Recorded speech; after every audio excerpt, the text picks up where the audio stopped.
Today, I want to talk to you about a few innovative topics on low carbon integration in urban infrastructure and for healthier cities.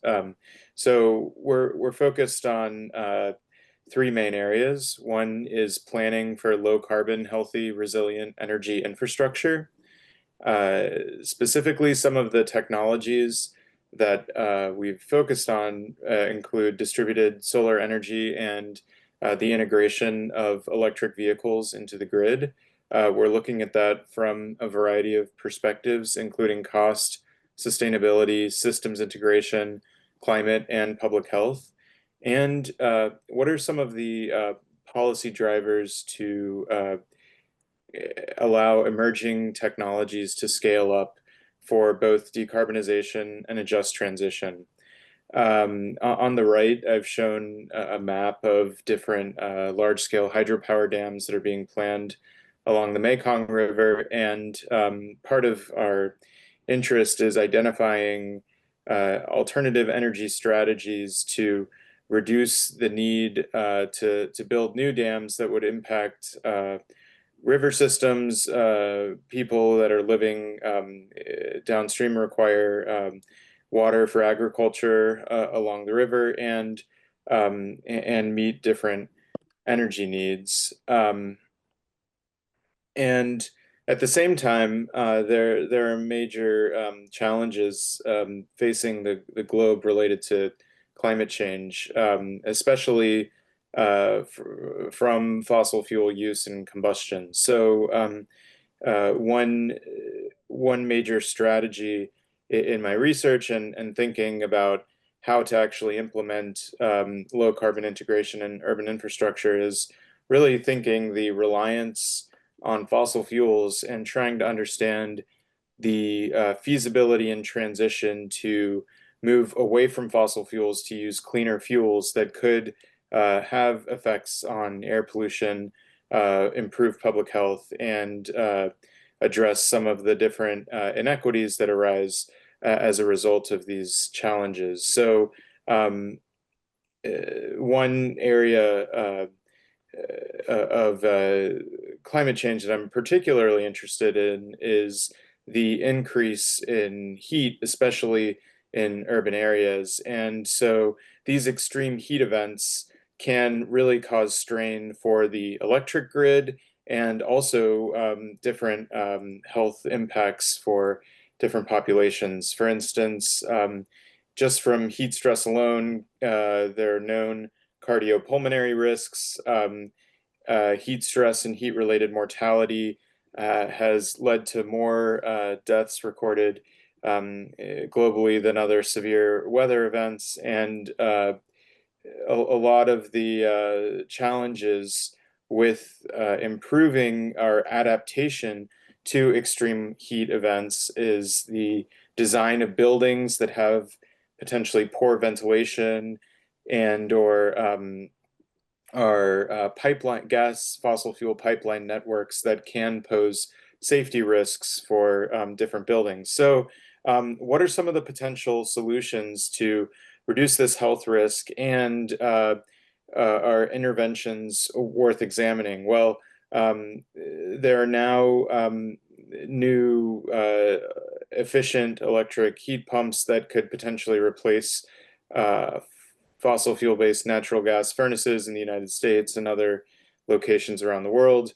Electrifying transportation is one strategy, but with electrification and widespread increased reliance and dependence on electricity as a primary fuel, there are new technical challenges and risks in that system that may require innovative sources of energy storage technologies. And that's one potential solution I'll talk about today, but something that maybe cities and states and different governments may need to consider to provide community scale electricity storage, similar to how communities may have gasoline or fossil fuel reserves on demand for natural hazards. Because as electricity becomes more dependent, it's also it needs to be available in order to meet these health challenges. So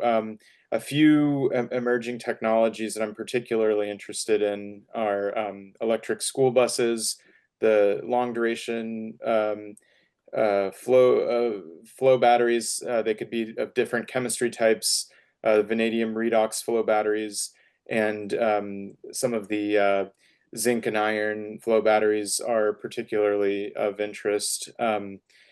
Lithium ion batteries in both vehicles and standalone systems can combine as part of distributed energy microgrid solutions. And the reason I mention school buses and flow batteries in particular is that these provide unique opportunities to reconsider the conventional thinking around urban energy systems.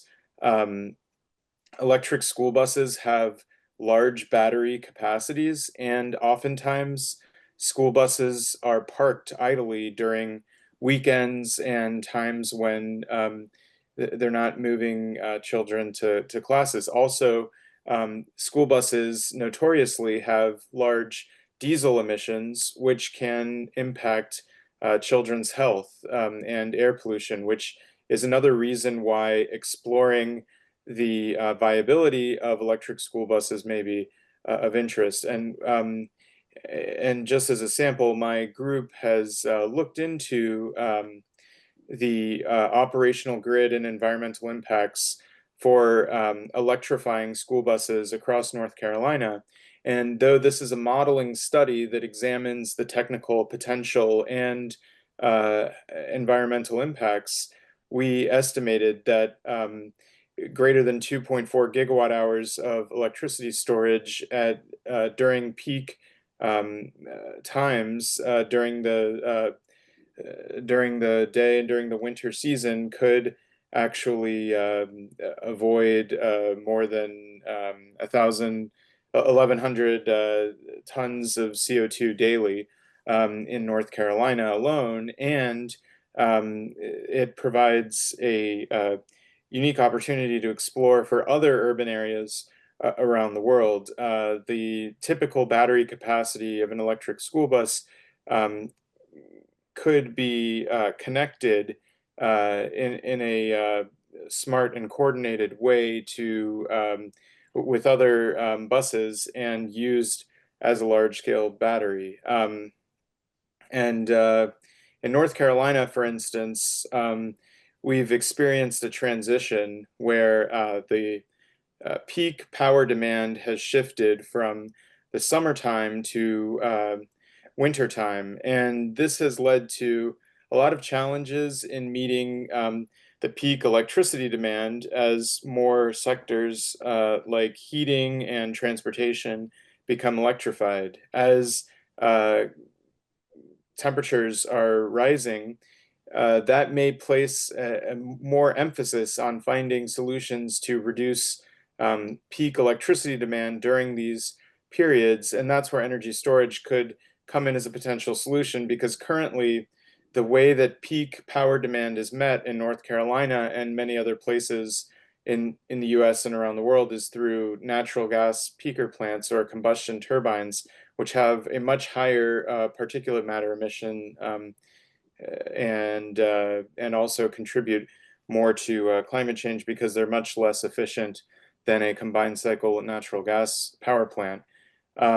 So coordinating fleets through smart management could actually lead to enhanced CO2 emission reductions. This is just a study from North Carolina alone, but then we're interested in looking at this in many different urban environments. And just as an example from Argonne National Labs GREET model, there are a lot of different ways to decarbonize the transportation sector in a way that can significantly improve public health. With the electric school buses, diesel leads to air pollution emissions that could affect children more readily. But then, as you look at micro mobility solutions like electric bikes or bicycles and buses, there's a large opportunity in terms of just reducing the CO2 emission intensity. Sorry that this is per mile, and just one mile is around 1.6 kilometers. Uh, so this these are issues for urban areas, and in Kosovo I've been doing some work to look at how air pollution emissions from coal are affecting public health and concern around uh, sustainable energy options. What we're finding is that it's not just the greenhouse gas emission warming effect of coal that's concerning from an air pollution perspective for public health, but also in Kosovo we use mass spectrometry to figure out what the concentration of different trace metals was in coal that we observed, and found that even though, while anyone may tell you that coal will vary geologically across the world, there are significant levels of chromium, nickel, and arsenic in the present in the coal in Kosovo, for instance, compared to what is standardly reported as uh, international values from the IEA, which could cause some concern for uh, other societies that are dependent on coal. And in the last minute or so, I wanted to highlight how why energy is such an important aspect of the challenges with extreme heat, because extreme heat is placing more pressure on peak times of the electric grid to increase generation. Typically, most cities may require more electricity during peak heat events, which means that if you are a grid that relies heavily on coal or large-scale hydropower or these other very centralized electricity systems, there are some vulnerabilities in terms of having all of the risk placed on those specific plants, and those plants can have larger environmental impacts. In Portland, Oregon, where we've been looking at how extreme heat affects energy burden, or the amount of expenditures different households have on energy, what we found is some overlapping neighborhoods where the highest urban heat island effects are concentrated, and highest shares of energy burden, which means that there needs to be these types of emerging technology innovations to address the affordability of energy and find solutions that work across neighborhoods. So in particular, coordinating electric vehicle fleet charging to reduce stress on the grid could be one critical example. Another example could be the use of distributed energy electricity generation resources like microgrids to reduce reliance on large-scale centralized power plants. The cost of different electricity storage options has declined dramatically due to uh, investments in deployment around the world, particularly for lithium-ion batteries and flow batteries that I've mentioned. And so these innovations in reducing the cost of energy storage has now led us to rethink how the grid might be managed and identify different strategies to reduce reliance on centralized electricity grid systems.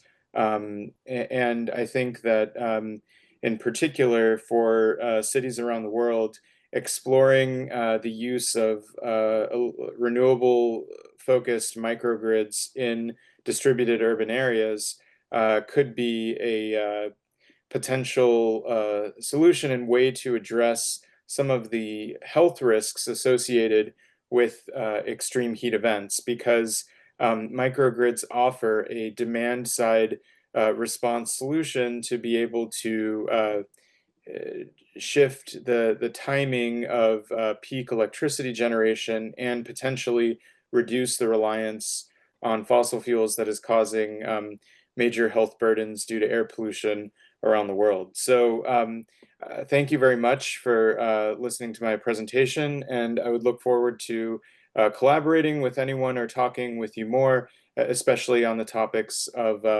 distributed energy systems to promote healthier cities and reduce effects of extreme heat. Thank you.